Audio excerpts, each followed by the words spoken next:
This is our last presentation of the day. It is Pat Rudebusch's garden in Orinda. And let's see here. So Pat has made us the generous offer that if anyone buys any of Dr. Talamy's books or the book Designing California Native Gardens, that she will donate a percentage of the proceeds to the tour. And you'd also be supporting local small business, Orinda Books. And here I am in Pat's garden. And I want to say, if this was a live tour and you were there a couple of years ago, you would have been greeted by this friendly friend of Pat's who was the greeter in her garden. And here's a couple of photos of Pat's garden. She has designed her garden to attract birds and bees, and also to be inviting to people. Pat has a 1/4 acre. She was inspired by the Bringing Back the Natives Garden Tour to garden with native plants. She started working on her native plant garden in 2009. And Pat reports that bees and hummingbirds began coming to the garden within hours of its being planted with natives. So let us now, whoops, let me back up. I don't know how. Let me stop sharing. And go now to Pat, who I hope is online with us. Have we got Pat? Yes, there I am. Hi. All right. Hi, Pat. How are you? I'm fine. How are you? Good, thank you. Is it raining in Orinda? Barely raining. I was really having high hopes that we would get a downpour, but no, Yeah. no such luck. But I have to say, I'm glad in some way that this is a virtual tour, because many of the things, my garden this year is very slow to bloom. So many things that were in full bloom by the time the tour came around are just kind of starting now. So this works well for me in my garden this year. Well, as a garden tour coordinator, I want to say, thank heavens we have a virtual tour on a rainy day, because it's much nicer to be sitting in our homes than to be driving around in the rain. So with that, Pat, shall we launch right into your talk? Yeah, let me see if I can figure this out here. Hold on. Share screen at the bottom. It's green. I'm supposed to be sharing it, but it's not. There we go. Sorry. And I want to get rid of this thing. Oh, there's so many things on here. I apologize to everybody who's watching me fiddle around here. Okay. All right. I know I know I should probably, can everybody see my screen first of all? Can you see it, Kathy? I can see it. It's not huge, and I see little boxes on the left-hand side. I don't know if Jessica can give you some guidance. Yep. So yeah, I should.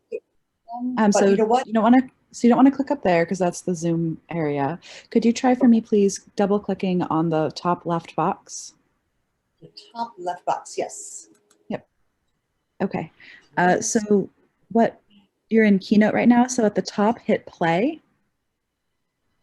Oh, there you go. Thank you. Play slideshow. And then play slideshow. There you go. Thank you. Welcome. Okay, so when Kathy and I first talked, I had said that I was really excited about sharing what I've learned about native plants and how they attract birds and bees and wildlife. But then I saw the lineup of people she had presenting, and I realized there were people who knew far more than I did. So I changed it, I tweaked it a little bit, really decided that what I'm best at describing are building native plant gardens that are great for wildlife and the people who enjoy them. So I'm going to start with my front yard in 1995. We moved here from the East Coast. I had a beautiful, if I may say so myself, English cottage style garden in Virginia. Everything grew wonderfully there. And I was determined that I was going to build the same thing here. Now, this actually is not a photo of my front yard at the time. It's actually a couple blocks away from me. I was not wise enough to take a photo, but it gives you an idea of what we had in front, which was gravel and weeds. I'm told that the previous owners used the front yard as a place to park cars. It had very poor clay soil, which I know a lot of people listening can relate to. And there was sort of a mix of really bright sun and then shade part of the day. And there were massive tree roots. And then, of course, the deer that we all know and love. Today, we decided to turn it into, or actually 9 years ago, we turned it into a native meadow, a native grass meadow. And this took some convincing of my husband, because we both are originally from the Midwest, where lawns reign supreme. And we had numerous gardeners coming by offering to put sod down for us. And I'm not really sure why, but I somehow knew that that wasn't going to be the right way to go. And I did some research and came up with this idea of doing a native grass meadow in front. The goals of that were that it had to be drought tolerant. When I got my first water bill in California, I almost fell over. I had never seen water prices so high, because every place else I've lived, water was abundant. The other goal was that it had to provide a wildlife habitat. It had to be easy, maintenance-free, and pesticide-free. And I wanted it to provide seasonal color. And last but not least, I wanted it to be pleasing to the neighbors. I didn't want the neighbors to wonder, who is this new family that moved in? So I think that we've accomplished all of those things. So this is my meadow after the first year that it was installed. And you'll notice that a lot of this, it's mostly sedges, Berkeley sedge, but there are probably 6 other varieties of native grasses. And we intermixed various flowers, native flowers that would bloom throughout the growing season. California poppies, you see some lupin. Well, actually you don't see the lupin, but there are lupin, and we have foothill penstemon. A number of things that bring it a little bit more interest, I think, than just having this solid grassland. Let's see. If you came today, you would see that grass is really filled in a lot. One of the things that tickles me most is the blue-eyed grass. And I had to search long and hard for the tall variety, because many of the garden centers around here will sell the short variety of blue-eyed grass.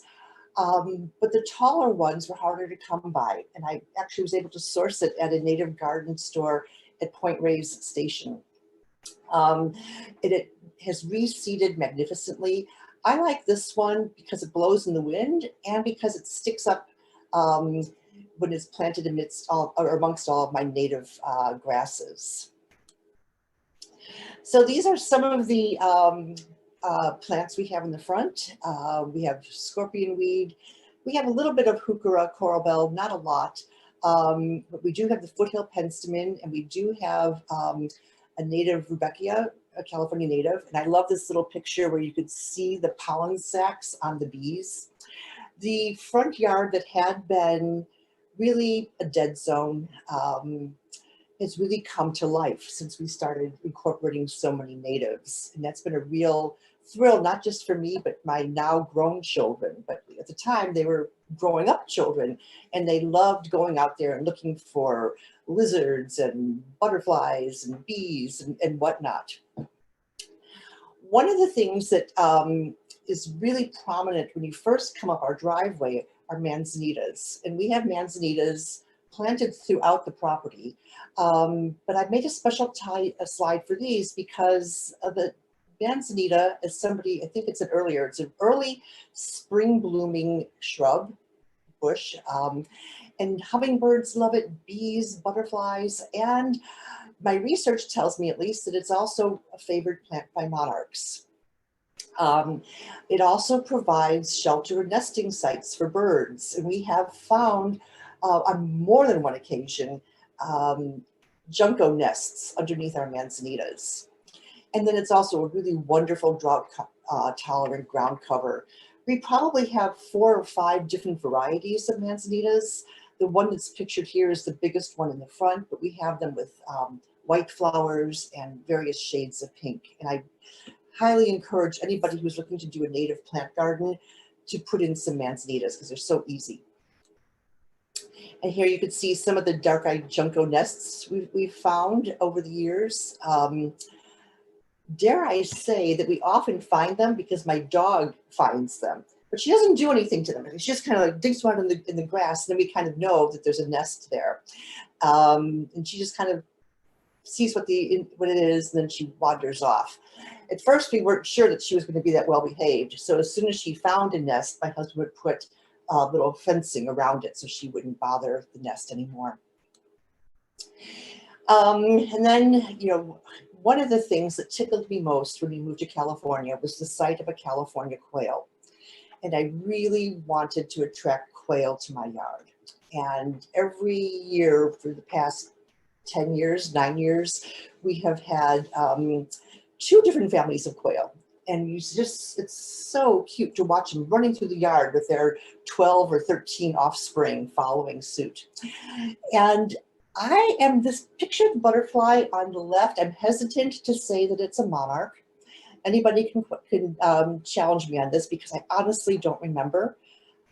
This was probably taken about 6 years ago. We had a lot of milkweed that we had planted, and we had what I believe were monarch. I think this was the monarch, but we had a number of chrysalises form. We watched them emerge from their chrysalis and take flight.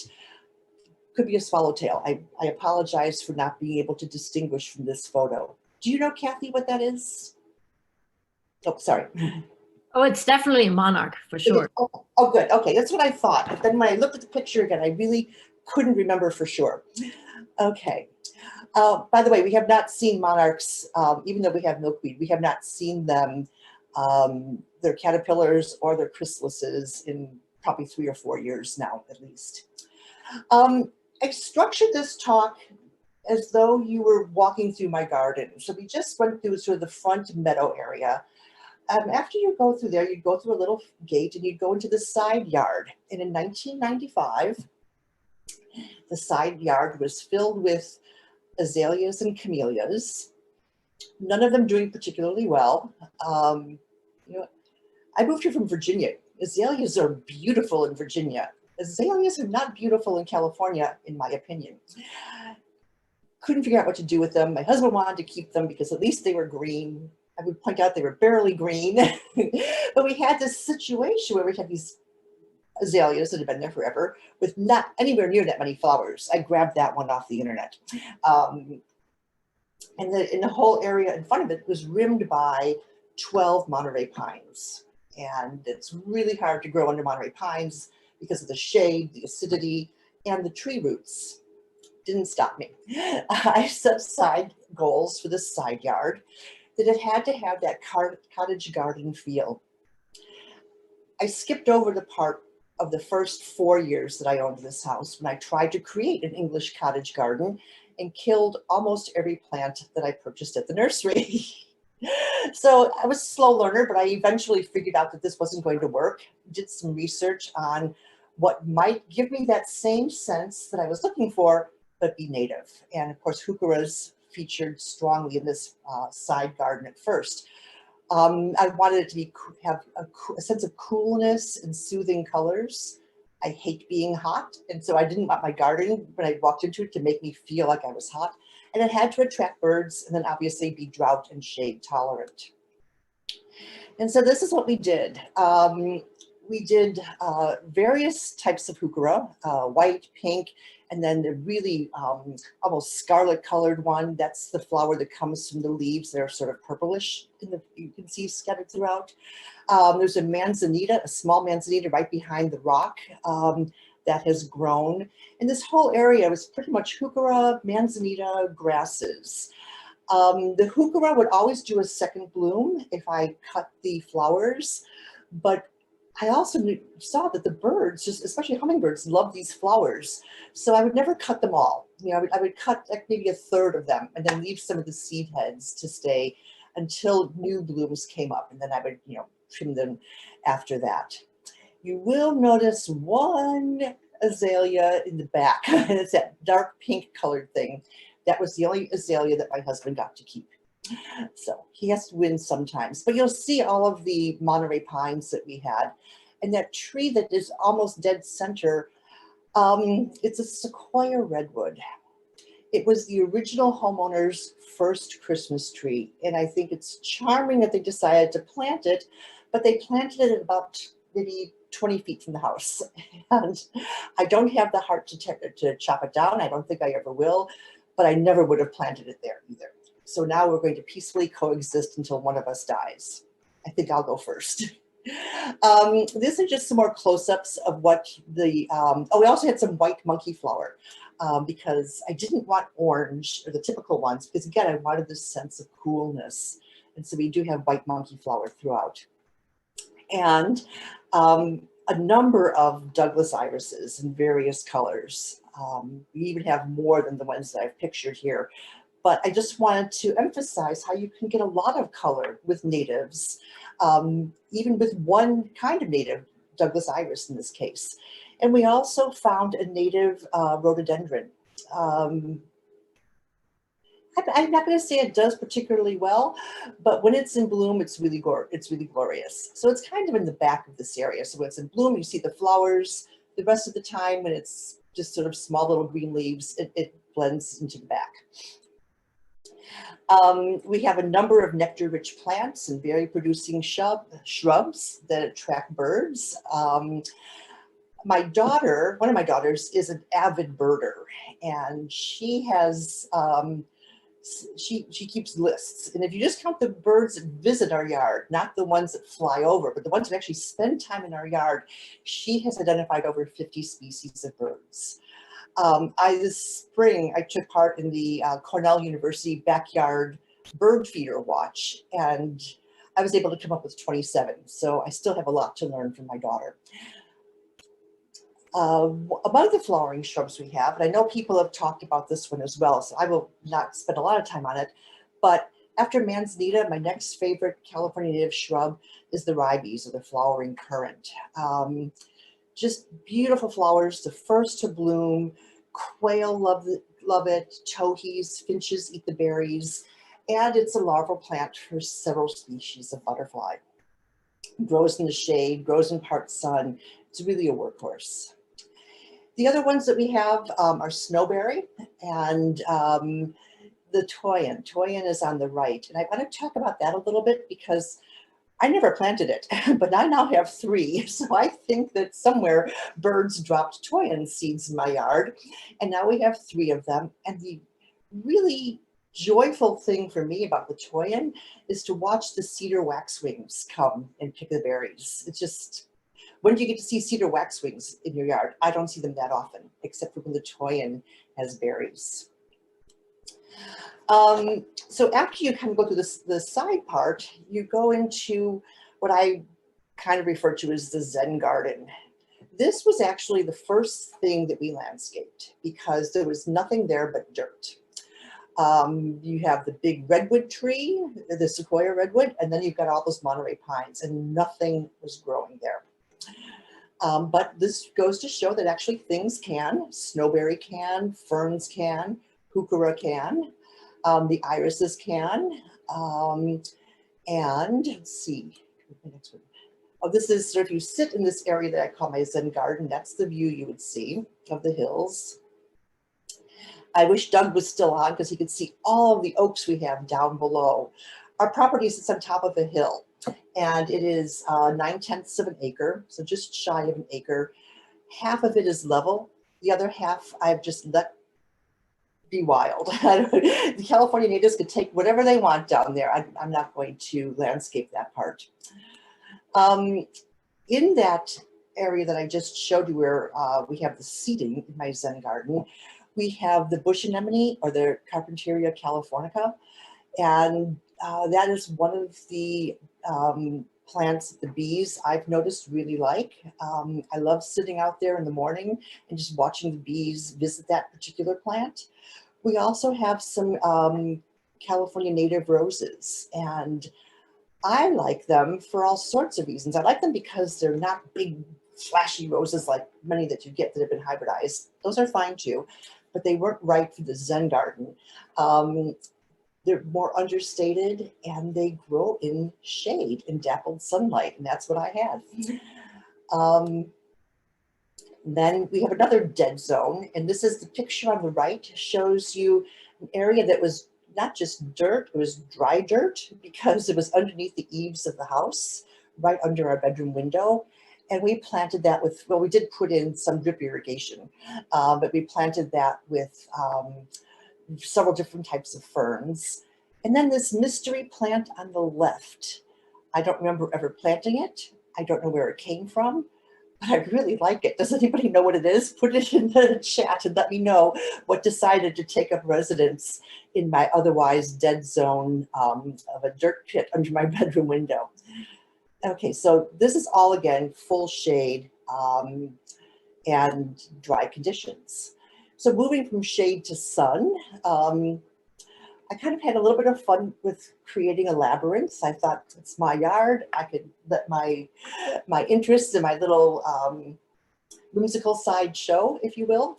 So the labyrinth, depending on the time of day, is either in full shade or full sun. But then you turn the corner and you're going to get to the area that I call the scented garden. What you don't see just to the left of these plants is my husband's lawn, but we don't water it. We haven't, and we're letting it die. Kathy, how many years have I said I'm going to sheet mulch that thing? No, but you're going to one of these days. I know you will. Yes. Yes, well, I have him convinced now that we could really shrink it. And when we do shrink it, the other side of the lawn will be somewhat of a mirror image of what you see here. But the scent garden, again, I find that I work best if I work in small pieces and I have a goal. And so that's why I've sort of named these gardens this way. But I wanted this to be predominantly California native. I wanted to be able to have it smell good when I sat there. I wanted 3 seasons of color. I wanted to attract pollinators. It had to stand up to sun and a lot of wind. Again, we're on top of a hillside. It does get really windy. And then, of course, as I always want, low maintenance. Not too much to ask for. And we were able to accomplish that with a lot of, we've got various sages. I'm going to go back, actually, if I can figure out how to do that. Keep that last picture in your head. There we go. We've got a lot of sages. We've got, is it agastache or agastache? I don't know how you say that. But we have various colors of that. Hummingbirds love it. We have some yarrow. We have yerba buena. I'll just go through here. We have yerba buena, which is a fabulous garden ground cover. I love yerba buena for its scent, for the fact that you can make tea from the leaves, and it's a really low maintenance native that really fills out space quickly. The upper left corner is a wild mock orange. I'm not going to try to do the Latin because I'll mess it up. That plant has the most incredible aroma. And so when you sit in this area here, you get not just the, if you brush against the yerba buena, you'll get that scent. You can get the faint scent of the agastache and some of the sages, that when those mock orange flowers are out, it can knock you over. It's just really a wonderful place to be. And these are, again, some other views of this, what I call scent garden. At the very end of it, we have white yarrow, really popular with the butterflies. I know somebody asked earlier, but we often find butterflies on that plant. We've got some aster in the front, and okay, that's not a borage down there, Kathy. I know borage isn't native, but I did plant it there for the bees. And then this one's coming with a warning, a huge warning. Remember, I have 9/10 of an acre, a lot of it hillside, and it was weeds, just weeds, until I planted some Matia poppies. And they have taken over that part of the hillside. They probably, yeah, they double their the territory that they want to claim at least twice a year.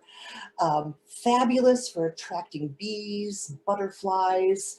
Unless you have nearly an acre in an area that you don't care if they just run wild, do not plant them, because they really are a bit aggressive. Let's see. And then this is, again, sort of looking in that area of where we were sitting in those chairs we saw in the scent garden, but looking across a little bit. We have several elderberries. I vaguely remember planting them when we first moved here. We planted them down the hill. I was just looking for native things to plant. And then last summer, it took me this many years, I'm sitting in the hammock and I'm watching these birds fly into this bush. And I had to look twice and three times to make sure my eyes were not deceiving me. In fact, we had a flock of bluebirds, Western bluebirds, just gobbling up these berries in the fall. And I had never seen so many Western bluebirds in one place. Occasionally, if I'm walking around the Lafayette Reservoir, I might see one or two. I couldn't count them all. So it was kind of a fun plant to introduce as well. And as the slide says, it provides nectar and pollen for native bees and honeybees and all sorts of beneficial insects.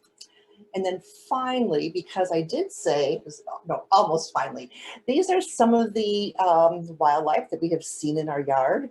Okay, I did not take the picture of the great horned owl, but I actually saw one at dusk, maybe 2 months ago, flying low as I was walking through the yard. It like startled me. I couldn't believe my eyes. And I watched when it went up into one of the pine trees. This red-tailed hawk, for 3 years, we had a red-tailed hawk nest on some of the redwoods that are down the hill. And that was really fun to watch as well, to watch the two parents taking care of the chick. And then I mentioned again the dark-eyed juncos. We probably have right now at least 3 dark-eyed junco nests. We have 1 chickadee nest that I know of, and we have another one. It's lost. It's not a chickadee. Another one. I'm sorry. I won't waste your time. But we've got at least 5 active nests right now. And then we have Maggie, my dog. Maggie's the squirrel chaser, never caught one. The hole digger, she digs big ones. And the sunbather. And then Maggie likes to think that she protects our property, and she does a good job, but here are some more things to keep in mind. We have a cat, Annie. She stays inside. She's very happy there. We do not use pesticides. It took me a while to find a gardener who would agree to that, actually, and I was insistent upon that we not have pesticides. I've recently become more aware of the concern of buying organic plants and seeds. Wasn't something I'd ever really thought much about before. Organic plants, yes, not organic seeds, but I'm making an effort to do that. And then we minimize lights at night. So we do have, like I said, we've got owls in the trees. I hear them hooting at night. We have a lot of wildlife. And we do have some motion sensitive lights that will go on if somebody goes out to their car. They are LED lights. They do point down. So even though it's probably not ideal, it's how we can coexist, trying to create a respectful environment for both wildlife and people. And then finally, my last bit of advice is to whatever size garden you have, wherever you create it, make sure to have time to sit back and enjoy it. So there you go. And that's it, Kathy.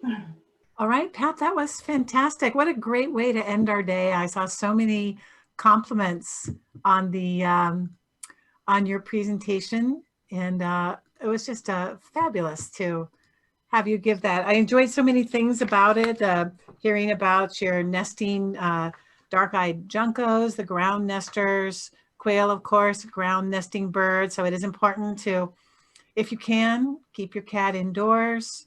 If you can't keep it indoors, keep it in as much as you can.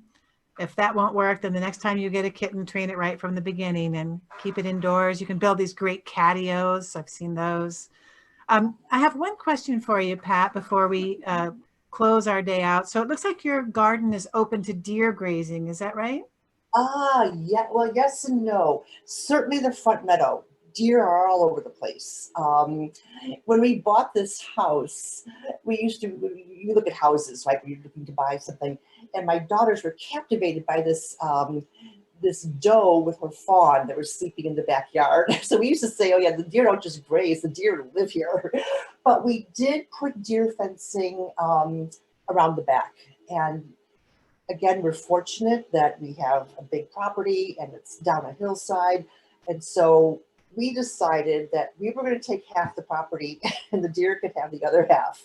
And so you don't see the deer fencing from our yard. It's downhill a little bit, but it does keep them out. Yeah. Okay, so I see a couple of questions here. I'm going to answer these general questions about the tour. The day has been recorded. So we have a post-production team of volunteers working on it, and they will put the recordings up on the YouTube channel. If you subscribe to the tour's YouTube channel, you'll be notified when they go up, and each presentation will be broken up into segments, so you can go and find something that you especially would like to see. You can link to the tour's YouTube channel from the tour's website. Next week is a completely different program. I think we're visiting 9 gardens next week, and you'll find the agenda on the tour's website under agenda. Just scroll down a little bit to see it. And I am going to, so we have 3 more days of tour this year. Next Sunday, May 2, we're going to hop over Mother's Day, but we'll return on May 6th and May 23. The Green Home Tour is coming up. It's a companion event to this tour. It will take place on June 6th and June 13. My own home will be featured on June 6th. You can register for that free virtual event at eastbaygreenhome.com. I would like to thank again our sponsors. Our major sponsors are the Alameda County Flood Control and Water Conservation District, the Contra Costa Clean Water Program, and the Contra Costa Water District. Without their support, we couldn't hold the tour. It takes a year to put on each event. And also our community sponsors for supporting this tour. I want to thank all of them very much. And also our advertisers. So I'm going to end this now, and I want to thank everybody for participating. There were a lot of nice comments in the chat streams. I'd like to thank Jessica Dickinson Goodman for being our Zoom Czarina today, Stephanie Preugel for being my co-moderator, our great garden ambassadors who've been answering questions, Robin Mitchell, Martha, and Joel Lim, my husband for helping me out with the audiovisuals. So thank you very much, and we'll see you next Sunday.